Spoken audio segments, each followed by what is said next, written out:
Donc, bon, Romain nous a fait un retour d'expérience, je dirais, a posteriori. Il a fait du machine learning en production et puis ensuite il est venu nous en parler. Pour la deuxième partie de soirée, on va changer un peu de rythme avec Aurélien qui va pas nous faire un retour d'expérience de machine learning en production puisqu'il va mettre du machine learning en production devant nous ce soir. Euh, donc Aurélien, on peut y aller quand tu veux. Oui, bonjour à tous. Bonjour à tous. Alors, je vais partager mon écran. Tac. Et vous allez me dire si c'est bon. Ouais, Ouais, c'est bon pour tout le monde. moi je le vois en tout cas. Alors, attends, je mets juste un chrono histoire de pas trop sortir des clous. Ça roule. Voilà. Bonjour à tous. Je m'appelle Aurélien et je suis data scientist chez Octo Technologies depuis 4 ans. Et je remercie aussi Romain pour son super talk juste avant. Alors moi, ce dont je voulais vous parler aujourd'hui, c'est complètement différent. C'est d'une problématique à laquelle nous sommes souvent confrontés, je pense, en tant que data scientist, en tant que machine learning engineer, bref, amis de la data. Je pense que vous n'allez pas me contredire si je vous dis qu'on a souvent besoin de mettre dans les mains de nos utilisateurs finaux une application, que ça soit en phase de dev pour les convaincre de l'utilité de modèles prédictifs, intégrer des feedbacks, etc., ou bien en phase de prod pour vraiment déployer notre appli à l'échelle. Mais au fait, comment on fait pour passer d'une application locale au cloud? Justement, dans ce live coding, ce qu'on va voir, c'est comment on déploie rapidement une application de machine learning dans le cloud. Et bien sûr, parce que nos utilisateurs ne sont pas des robots, on va associer un nom de domaine plutôt qu'une suite de chiffres. En bref, ce qu'on va voir aujourd'hui, c'est comment on passe de localhost 8501 à https monsupersite.fr. OK. Quelques disclaimers par rapport à tout ça. Déjà, ce sera une session de live coding, donc je vais faire les actions de mon côté et ça ira peut-être un peu vite. Par contre, si vous voulez reproduire vraiment chez vous, la vidéo sera disponible sur YouTube et bien sûr, je vous enverrai toutes les ressources. Je ferai tout ça en particulier sur le cloud AWS, mais bien sûr, tous les concepts qu'on va voir, on va dire qu'ils sont cloud agnostiques, c'est-à-dire que vous pourrez faire ça sur n'importe quel cloud provider, donc Azure, GCP, que sais-je. Et enfin, on va tout faire via la console AWS. Ce sera très bien pour comprendre parce qu'on va voir au travers de menus toutes les options qui s'offrent à nous. Mais en revanche, bien sûr, si vous voulez optimiser tout ça, faire tout ça de façon efficace et rapide, vous pourrez automatiser ça dans un second temps. OK? Alors, du coup, l'application qu'on va déployer aujourd'hui, c'est une application là qui est sur GitHub, qu'on a développée avec Léa, une collègue, dans le cadre d'un article de classification multilabel qu'on a rédigé il y a quelques mois. Donc en gros, on a écrit un article, on l'a mis sur le blog d'Octo, et on a aussi une application qui est ici présente, et sur laquelle on a développé aussi un dashboard, donc en Streamlit. Streamlit, c'est une petite librairie qui permet de faire des web apps comme ça assez facilement. Et du coup, je vais vous montrer à quoi ça ressemble. Donc ça, c'est notre web app. Et du coup, quand on entre du texte dans cette barre ici, si par exemple je tape You are a real idiot, en fait, ça va classifier notre phrase comme étant insultante et toxique. Alors, je m'excuse hein, pour les noms d'oiseaux, justement. Le but de ces modèles-là et de ce qu'on a entraîné, c'est justement de détecter des phrases toxiques pour pouvoir justement filtrer sur les réseaux sociaux et sur les forums et tout ça. Et donc, on a comme ça une probabilité d'appartenance à un certain label via derrière un modèle qui tourne. Donc, c'est en l'occurrence une petite régression logistique. Et on a aussi également l'interprétation de notre modèle, parce qu'en fait, via une régression logistique, on peut facilement interpréter les poids associés à chaque mot. On a fait un bag of words derrière. Et là, en l'occurrence, on peut voir que le mot idiot a été prépondérant dans le choix de classifier cette phrase comme étant toxique. Voilà, donc ça, c'est notre application qu'on va déployer. Et comme vous pouvez le voir, là, on est sur du localhost 8501. Donc, je peux pas zoomer malheureusement l'URL, mais croyez-moi, on est sur du localhost 8501, c'est-à-dire que c'est en local. Et on va mettre ça justement sur AWS. OK? Du coup, dans un premier temps, ce qu'on va faire, donc ça, c'est un petit schéma d'archi. ce qu'on va faire, c'est qu'on va utiliser le service EC2 de AWS. Alors, peut-être que certains d'entre vous connaissent, très probablement. EC2, c'est un service de compute sur AWS où on va pouvoir louer des serveurs plus ou moins puissants avec plus ou moins de config. Et du coup, on va comme ça lancer une instance EC2 et on va déployer notre application dessus. Donc, on va s'y connecter en SSH. On va installer notre application, installer les dépendances qui vont bien. Et on va ouvrir les bons flux réseau de sorte qu'on puisse accéder à notre application depuis partout. OK? Alors, allons-y. Du coup, je suis sur ma console AWS. Je vais aller dans EC2, comme je disais, notre service de compute, et je vais lancer une instance. Donc, ça semble peut-être familier pour certaines personnes. Je vais aller dans Launch Instances.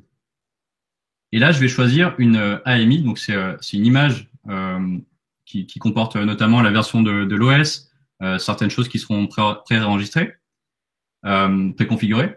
En l'occurrence, moi, je vais prendre la Deep Learning AMI. Et pourquoi celle-là? Parce qu'elle a déjà des environnements Python qui sont déjà configurés, donc c'est assez pratique. Il y a également Docker, il y a Git, il y a pas mal de choses. Donc, c'est vrai que c'est assez pratique. Et là, je vais vraiment choisir donc le type de mon instance, c'est-à-dire le squelette qui va héberger cette image disque. Donc, je vais prendre par exemple une T2X large, ça devrait faire le job. Au niveau des détails de l'instance, il y a quelques éléments qui vont être assez importants ici, notamment la partie networking. Donc, en gros, là, on va sélectionner le VPC. Le VPC, c'est un gros gâteau dans lequel on va pouvoir mettre pas mal de choses. Et ce gros gâteau, il est divisé en subnets. OK? Donc, des sous-parties. Et les subnets, en fait, ils sont soit publics, soit privés. Privé, c'est quand on veut que les choses soient pas accessibles depuis Internet, typiquement des bases de données, du back-end et tout ça. Et public, c'est quand on veut faire en sorte que ce soit justement accessible depuis Internet. Et en l'occurrence, nous, ce qu'on veut faire, c'est que ça soit exposé à Internet. Donc, on va choisir un subnet public. Donc, exposed subnet, c'est bien un subnet public que je vais mettre ici. Et je vais choisir aussi d'assigner une IP publique à mon instance pour qu'on puisse y accéder depuis l'extérieur. OK, alors je vais laisser pas mal d'options par défaut et je vais aller tout en bas et je vais lui adjoindre un petit script au lancement. Ce petit script, il est assez particulier. En fait, chez Octo, on n'a pas le droit d'ouvrir le port 22, qui est le port du SSH classiquement. Du coup, je vais juste changer le port du démon SSH vers 20022 au lieu de 22. Voilà, c'est ce que fait ce script-là. Allons-y, je vais pas mettre d'autres options. Au niveau des security groups, donc security group, c'est la gestion du firewalling autour de mon instance, donc quels ports vont être ouverts ou pas.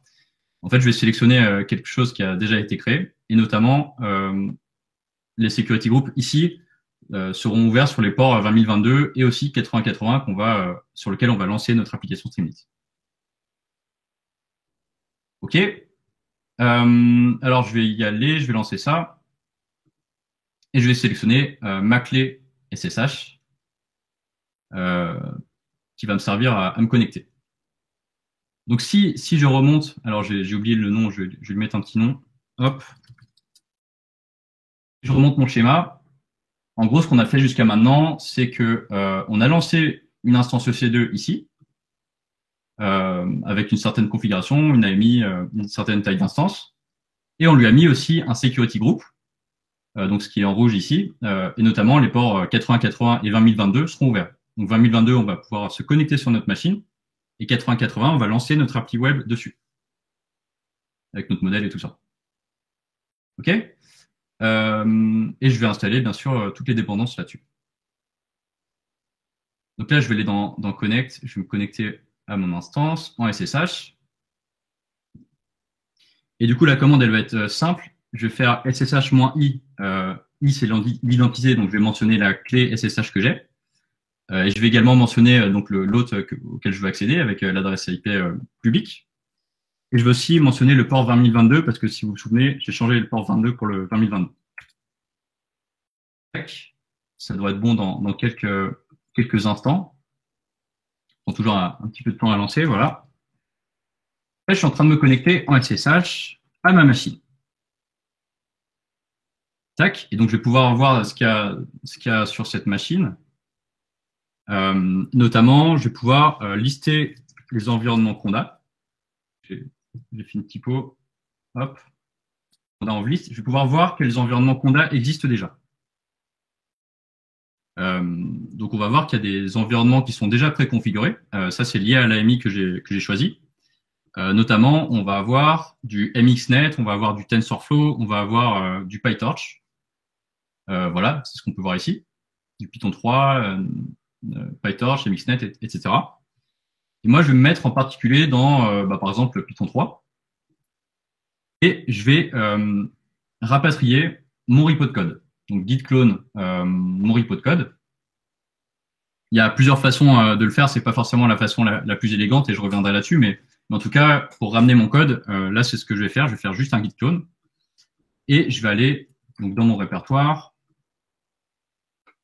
Et je vais installer les dépendances en faisant pip install point. Pourquoi pip install point? Tout simplement parce que quand on a développé notre application, à la racine de notre projet, on a mis un setup.py donc pour packager notre application.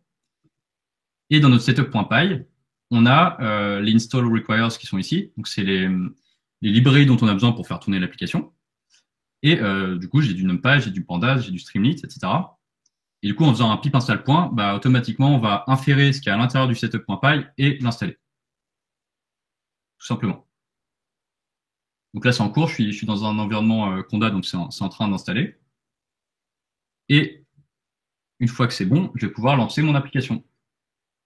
Je vais faire Streamlit run mon application en mentionnant le port 8080 et ça devrait faire le job. Donc là, ça va lancer l'application, encore une fois, sur le port 8080. Et vu qu'on a une URL publique, si on fait l'URL publique dans notre navigateur 2.8080, on va pouvoir accéder à notre appli. Voilà. Donc si jamais je fais ça, c'est en train de se lancer, mais vous pouvez bien voir là, ici, j'ai mon adresse IP publique 2.8080. C'est déjà une première étape. Alors, par contre, souci par rapport à ça, c'est que si jamais je close cette connexion, si jamais je ferme mon ordi, par exemple, en fait, ma session ne va pas persister. Donc, un moyen de résoudre ce problème, c'est que je peux créer une session Tmux. Donc, Tmux, c'est ce qui va nous permettre de détacher des terminaux. Et notamment, si je fais Tmux new-s démo, donc je vais créer une nouvelle session qui s'appelle démo. Donc là, on va vraiment détacher un terminal. Tac. Là, je suis au sein d'un autre terminal, mais détaché cette fois, ce qui fait qu'il sera persistant. Je vais faire exactement la même chose. Paf. Là, ça a marché exactement de la même façon. Voilà. Là, je suis vraiment. J'ai lancé mon terminal, ma même ligne de commande. Simplement, je suis dans une session Tmux qui fait que ça va être persistant si jamais je close cette connexion. Si jamais je veux sortir de cette session, je vais faire CTRL-B, D. Donc, CTRL-B, D, D, ça veut dire detach. Donc, hop, CTRL-B, D. Si jamais je veux retourner à l'intérieur, je fais Tmux A-T, démo, pour me reconnecter à ma session Tmux. Tac. Je suis nouveau là-dessus. CTRL-B, D, pour sortir. OK, donc là, on est déjà pas mal. En gros, on est passé du local au cloud. C'est déjà pas mal. C'est déjà une première étape. Maintenant, j'ai ma cliente, j'ai Alice qui me dit votre application, elle marche super bien, c'est chouette, et du coup, je vais la montrer à d'autres clients, je vais la montrer à 1000 personnes dans mon service. Mais du coup, comment on va faire? Parce que j'imagine qu'avec une seule machine, ça va pas suffire. Est-ce qu'on peut scaler d'une façon ou d'une autre? Super Alice, c'est exactement ce qu'on va faire. On va en fait mettre notre application derrière un load balancer. Et ça aura beaucoup d'avantages. Notamment le fait que le load balancer, ça va pouvoir servir, donc un load balancer, c'est un équilibreur de charge en français, ça va pouvoir être un point d'entrée unique à notre flux réseau, et ça va pouvoir servir plusieurs instances. Ça pourra servir une instance, mais ça pourra en servir des dizaines si on veut. Ça, c'est un premier avantage du load balancer, on va vraiment pouvoir scaler. Les autres avantages, c'est qu'on va pouvoir facilement aussi poser un certificat SSL ou TLS pour faire de la connexion chiffrée. Donc, par exemple, si vous voyez le petit verrou là tout en haut à gauche, de votre navigateur, bah, justement, ça, c'est la connexion chiffrée. On est en HTTPS et ça, c'est parce qu'on a un certificat SSL ou TLS. Et autre avantage, il y en a d'autres, on va pouvoir placer des règles de firewalling assez puissantes à ce niveau-là. Donc, bref, vu la facilité à mettre en place un load balancer, c'est vraiment une étape assez facile et qui vaut le coup. Donc, en gros, on va recevoir le trafic sur la LB et on va rediriger ça vers ce qu'on appelle un target group, donc un groupe cible. Ça pourrait être une instance ou plusieurs instances. Et on va pouvoir, par exemple, mettre alors je fais n'importe quoi, je copie-colle pas la bonne chose. On va pouvoir mettre plusieurs instances si on veut ici. Okay. Alors du coup, allons-y pour ça. Pour le load balancer, tac, j'enlève cet écran-là. Pour le load balancer, ce qu'on va faire, c'est qu'on va aller tout en bas à gauche de la console AWS et on a la section load balancing. Donc, on va créer un load balancer. Et là, on a plusieurs choix de load balancer. Mais on va prendre, nous, un application load balancer, c'est un ALB. C'est ce qui nous sert pour rediriger le trafic HTTP et HTTPS. On va créer comme ça un application load balancer. Je vais lui donner un nom. Aurélien ALB, par exemple. Deux façons de faire du load balancing. Soit on va être face à Internet, comme c'est le cas là. Soit on peut être aussi interne. Par exemple, si vous avez des instances front-end qui veulent parler à des instances back-end au sein d'un VPC, ça, vous pouvez aussi le faire. IPv4, très bien. Je vais aller comme ça. Au niveau des listeners, donc sur quel protocole on va écouter, bien sûr, on va mettre le port 80 pour HTTP. Et également, on va mettre de l'HTTPS sur le port 443. Donc ça, c'est vraiment sur quel port on va écouter. C'est vraiment les points d'entrée. OK? Donc 480 et 443, on va voir qu'on va faire de la connexion chiffrée aussi à ce niveau-là. Au niveau des zones de dispo qu'on va servir, ben, au minimum, on va mettre la zone de dispo où il y a notre instance. Ça paraît assez logique. Et on va aller à la suite. Donc là, au niveau des certificats, ben justement, je vais pouvoir choisir un certificat SSL ou TLS que j'aurais au préalable créé. Donc, en l'occurrence, moi, j'en ai déjà créé un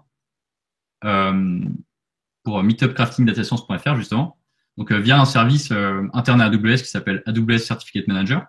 Vous pouvez également, si vous voulez, amener vos propres certificats. En tout cas, pour faire de la connexion chiffrée, c'est vraiment très facile de créer des certificats, même si on ne connaît pas trop toutes ces notions de chiffrement et de réseau. Hop, au niveau des security groups, donc je vais mettre la même chose que tout à l'heure. Et donc là, on a fait toute la partie vraiment en amont où on reçoit le trafic. Là, on va dire à qui on s'adresse, vers qui on va rediriger le trafic. Donc en l'occurrence, ça va être notre instance. Donc là, on va créer un nouveau, ce qu'on appelle un target group. On va dire le type de target que ça va être des instances. Ça va être une instance ou plusieurs instances. Au niveau du protocole, on va mettre HTTP parce que on est au sein de notre réseau, donc on va discuter de façon non chiffrée, ça va être amplement suffisant. Et si jamais vous vous souvenez, tout à l'heure, j'avais lancé mon application Streamlit sur un port 8080. Donc c'est vraiment là à ça qu'on va s'adresser. OK, et dernière chose, on va aller dans les health checks. En fait, avant d'envoyer du trafic à quelque instance que ce soit, le load balancer, il va d'abord vérifier que ces instances sont en bonne santé. Donc en fait, il va envoyer des pings comme ça. Est-ce que tu es en bonne santé? Est-ce que tu es en bonne santé? Est-ce que tu es en bonne santé?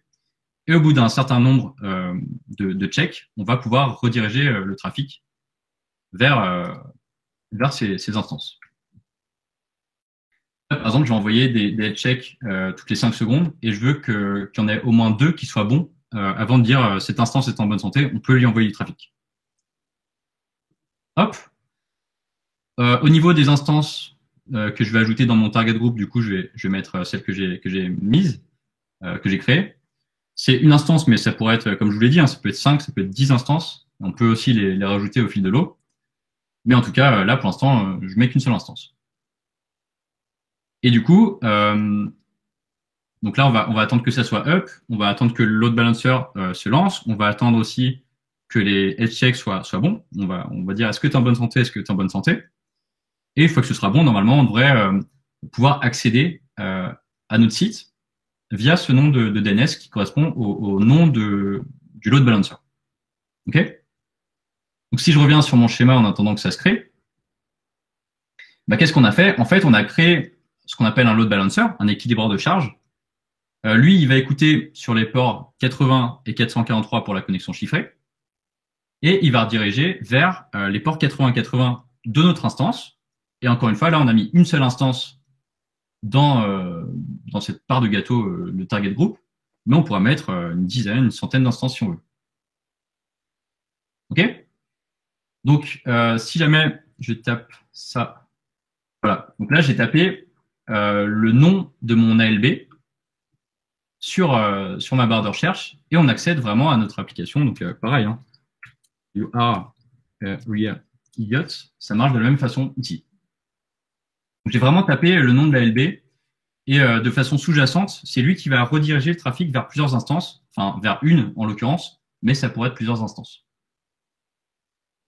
OK, et ben on est pas mal. Déjà, on arrive à scaler, on a un seul point d'entrée, c'est déjà pas mal. Mais Alice, encore elle, ma cliente, me dit bah c'est super, on va pouvoir montrer notre application à 1000 clients, c'est vraiment bravo pour votre travail. Mais cerise sur le gâteau, plutôt qu'avoir ce nom de l'ALB là du load balancer qui est un peu compliqué à taper dans son navigateur, est-ce qu'on pourrait pas avoir un nom de domaine assez sympa à retenir, typiquement au hasard demo.meetup.craftingdatascience.fr. Donc c'est exactement ce qu'on va faire. Ce qu'on va faire, c'est qu'on va donc j'ai déjà réservé le nom de domaine meetupcraftingdatascience.fr. On va juste faire une redirection de ce nom de domaine vers le nom de notre ALB, de notre load balancer. C'est juste ça qu'on va faire. Ça va nous prendre quelques secondes. Donc ce qu'on va faire, on va le faire comme ça ici. On va aller dans un service qui s'appelle Route 53. Route 53, c'est le service qui nous permet de gérer tout ce qui est configuration DNS, enregistrement de noms de domaine. Donc, on peut vraiment enregistrer des noms de domaine via ce service-là. Et c'est ce que j'ai fait pour meetupcraftingdatascience.fr. Je possède ce nom de domaine. Tac, je zoome un petit peu. Et du coup, si jamais je vais dans Hosted Zones, là, donc je vais avoir meetupcraftingdatascience.fr que je possède, je vais créer un enregistrement, create record en orange ici. Et ce que je vais faire, tout simplement, c'est que je vais dire mon sous-nom de domaine, par exemple, demo meetupcraftingdatascience.fr. Je vais mettre un enregistrement de type CNAME, c'est-à-dire que je vais faire une redirection vers une ressource AWS vers mon ALB, qui est mon load balancer. Donc juste, à chaque fois que tu auras cette adresse-là dans l'URL, tu rediriges vers mon load balancer, tout simplement. Tac, je crée ça. Et du coup, si je vais voir dans mon navigateur, voilà, démo meetupcraftingdatascience.fr. Vous pouvez le voir là, mais du coup, je suis ici, démo meetupcraftingdatascience.fr sur mon nom de domaine. On peut voir que j'ai le verrou aussi sur le côté. Donc, on est pas mal, on est en HTTPS. Je peux y aller, bien sûr, de façon non sécurisée. Dans ce cas, j'aurai pas le verrou. Mais classiquement, les navigateurs, par défaut, essayent en HTTPS. Donc là, vraiment, j'ai mon nom de domaine qui fonctionne avec, derrière, mon application de machine learning. Je vais d'ailleurs vous l'envoyer dans le chat si jamais vous voulez tester. Si jamais vous tapez, vous cliquez sur URL, ça devrait fonctionner. Voilà. Donc, normalement, on est assez content. Du coup, quelle est l'archi idéale dans notre cas très précis? En fait, dans un cas idéal, ce qu'on voudrait, c'est déjà recréer notre instance dans un subnet privé. En effet, là, jusqu'à maintenant, on a mis notre instance dans un subnet public. Du coup, on peut y accéder depuis Internet et tout ça. Donc, notre instance peut être un peu compromise finalement. C'est pas forcément idéal. Par contre, ce qu'on peut faire, c'est vraiment créer notre instance ou nos instances dans un subnet privé pour qu'elles soient pas visibles depuis Internet. Et du coup, on va avoir vraiment un load balancer qui va être face à Internet, qui va faire le sale boulot d'être face à Internet et qui va servir des instances qui seront au chaud dans un subnet privé. Ça, c'est vraiment quelque chose, un pattern assez propre. Ce qu'on pourrait faire aussi, c'est créer plusieurs instances si le trafic augmente. Alors bien sûr, à la main, ça on peut le faire. Mais ce qu'on peut faire aussi, c'est les mettre dans un auto-scaling group pour automatiquement scaler nos instances en fonction de la demande. Par exemple, si mes instances ont un CPU au-dessus de 80%, ben lance plus d'instances. Ça, on peut tout à fait le faire. Ça, c'est un petit peu le pattern idéal qu'on aurait, notre archi idéal. Ok. Alors, bah du coup, j'arrive vers la fin. Alors, quelques takeaways par rapport à ça. Bah, comme on a pu le voir, c'est relativement, je dis bien relativement, facile de déployer une application locale dans le cloud, quel qu'il soit. Hein. C'était aujourd'hui AWS, mais ça pourrait être Azure, GCP ou plein d'autres cloud providers. Et on peut faire vraiment des choses sécurisées, propres. On peut vraiment réserver un nom de domaine facilement. Tout ça, c'est facile à faire. Et à en voir la mine réjouie de mes clients Thomas, Camille et Alice, on peut se dire que le cloud, c'est incontournable pour exposer du machine learning à des utilisateurs parce que on peut lancer vraiment facilement des instances en quelques clics. Comme je l'ai dit, réserver un nom de domaine, faire pas mal de choses vraiment en quelques clics et pour une somme assez dérisoire si on veut vraiment commencer de zéro. En ce qui concerne les pistes d'amélioration qu'on pourrait voir à ce cas très précis, donc on pourrait tendre déjà vers l'archi idéal que j'ai présenté juste avant. On pourrait également déployer un autre type d'artefact. Donc là, j'ai juste fait un git clone, donc c'est pas forcément super propre. Mais on pourrait déployer par exemple une wheel, donc une wheel si jamais on fait du Python pur. On pourrait déployer un Docker si jamais on a envie d'empacter ça dans un container. Donc ce serait pas mal aussi, c'est faisable. Également, on pourrait automatisé, donc bien sûr l'infra avec de l'infra as code, avec des Terraform, des CloudFormation. Comme ça, on tape juste du code et vraiment on peut automatiser la création de notre infra et de nos instances et tout ça, même notre réseau. On pourrait déployer aussi notre application avec une CI/CD. Donc pareil, hein, ce serait une bonne idée. Et enfin, on pourrait versionner d'autres artefacts. Par exemple, là, je versionne le code, mais on pourrait versionner également le modèle, la donnée. Voilà, c'est une petite idée sur les pistes d'amélioration qu'on pourrait faire. Voilà, bah, j'en ai fini pour moi. J'espère que ça vous a plu. Et je vais vous partager toutes les sources. Donc déjà, il y a le repo GitHub qui est ici. Si jamais vous voulez reproduire, si jamais vous voulez vous en servir d'une façon ou d'une autre.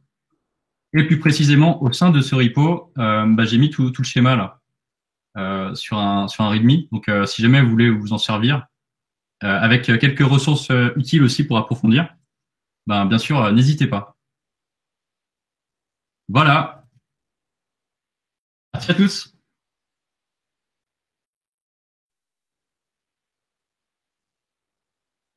N'hésitez pas, bien sûr, si vous avez des questions. Je l'ai pas mentionné, mais ça semblait évident. Merci Aurélien, c'était super chouette. Je vais laisser quelques secondes pour les peut-être potentiels retardataires qui n'auraient pas posé de questions, et pour le moment, on n'en a pas. Alors, profitez bien du lien qu'Aurélien a mis dans le chat, démo meetupcraftingdatascience.fr, parce que bon, ce soir, je pense après ce soir, il disparaîtra. Oui, pour éviter les coûts, effectivement. Mais si vous voulez réserver un nom de domaine, encore une fois, c'est super facile via AWS. Donc, ça prend quelques minutes à faire, même pas. Après, l'enregistrement effectif, il prend quelques heures, mais vous, de votre côté, c'est quelques minutes. Ok. Bon, alors si on n'a pas de questions pour ce soir, bah, je vous propose de clore ce meet-up. Je vais récupérer la main rapidement avant que tout le monde ne s'en aille. Juste pour rappeler quelques petites infos avant que nous retrouvions tous une activité normale. Toc. Charge un peu. Juste pour vous rappeler que le meet-up de ce soir est enregistré, il sera disponible sur la chaîne YouTube du Meetup Crafting Data Science. Les précédents meet-up le sont aussi. Je l'avais expliqué au début du meet-up, mais si vous êtes intéressé pour speaker au prochain meet-up qui se tiendra en septembre, n'hésitez pas à nous contacter. Même si vous avez, on va dire, un sujet que vous avez encore du mal à formaliser, n'hésitez pas à nous contacter. On peut aussi vous aider là-dessus pour formaliser ces choses-là.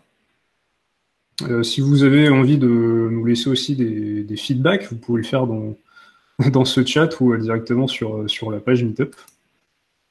Et on peut se laisser là pour ce soir. Voilà. Je vous souhaite une bonne soirée.